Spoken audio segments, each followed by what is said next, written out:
ಇಂದೇ ಡೌನ್ಲೋಡ್ ಮಾಡಿ ಮತ್ತು ನಿಮ್ಮ ನೆಚ್ಚಿನ ಶೋಗಳನ್ನು ಆನಂದಿಸಿ.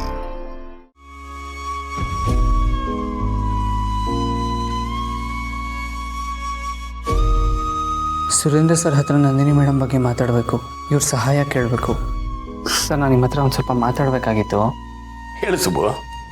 ಆದರೆ ದಯವಿಟ್ಟು ನೀವು ಕೋಪ ಮಾಡ್ಕೋಬಾರ್ದು. ನಿನ್ನ ಮೇಲೆ ಯಾಕೋ ಕೋಪ ಮಾಡ್ಕೊಳ್ಳಿ? ನೀನು ಈ ಮನೆ ಮಗ, ಸಂಬಂಧದಲ್ಲಿ ನೀನು ನನ್ನ ಅಳಿಯ. ನಿನ್ನ ಕೋಪ ಮಾಡ್ಕೊಳಕ್ಕಾಗತ್ತಾ? ಅದೇನು ಹೇಳು. ಸರ್ ನಾನು ನಿಮ್ಗೆ ಈಗ ಒಂದು ಹೆಸರು ಹೇಳ್ತೀನಿ.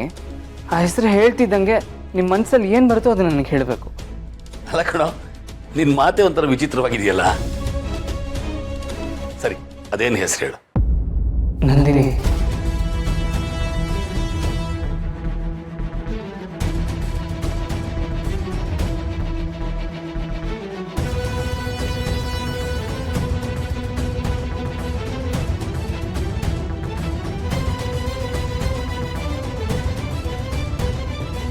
ತಾಯಿ ಕಣೋ,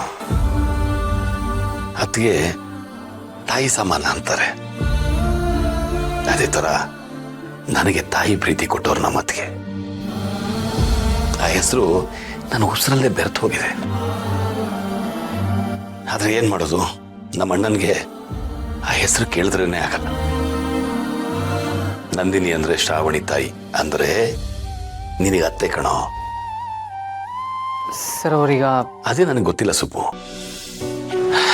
ಅವ್ರಿಗೆ ಎಲ್ಲಿದ್ದಾರೋ, ಏನು ಮಾಡ್ತಿದ್ದಾರೋ ಒಂದು ನನಗೆ ಗೊತ್ತಿಲ್ಲ. ನನ್ನ ಪ್ರಶ್ನೆಗೆ ಉತ್ತರ ಯಾವತ್ತು ಸಿಗುತ್ತೆ ಅನ್ನೋದು ನನಗೆ ಗೊತ್ತಿಲ್ಲ. ನಿಮ್ಮ ಪ್ರಶ್ನೆಗಳಿಗೆಲ್ಲ ನಾನು ಉತ್ತರ ಕೊಡ್ತೀನಿ ಸರ್.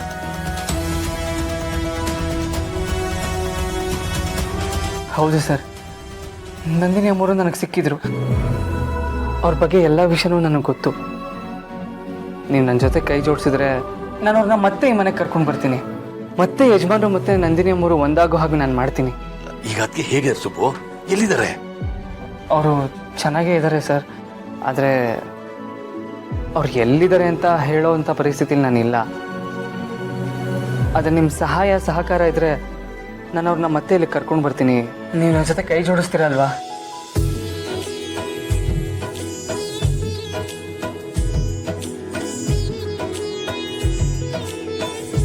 ಅದಕ್ಕೆ ಬರ್ತಾರೆ ಅಂದರೆ ನನ್ನ ಪ್ರಾಣ ಬೇಕಾದ್ರೂ ಕೊಡ್ತೀನಿ ಕಣೋ.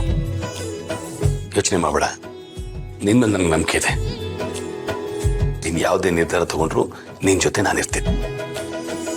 ರಾಮ ಸೀತೆನ ಒಂದ್ ಮಾಡೋದಕ್ಕೆ ನಿಂತ ಹನುಮಂತನ ಥರ ಪಣ ತೊಟ್ಟು ನಿಂತಿದೀಯಾ. ಲಕ್ಷ್ಮಣನ ಥರ ನಾನು ನಿಂತ್ಕೊಳ್ಬೇನ? ಹೌದು ಸರ್, ಯಜಮಾನ್ರನ್ನ ನಂದಿನಿ ಅಮ್ಮವ್ರನ್ನ ಒಟ್ಟಿಗೆ ಸೇರಿಸ್ಬೇಕು ಅಂತ ನಾನಂತೂ ಪಣ ತೊಟ್ಬಿಟ್ಟಿದ್ದೀನಿ.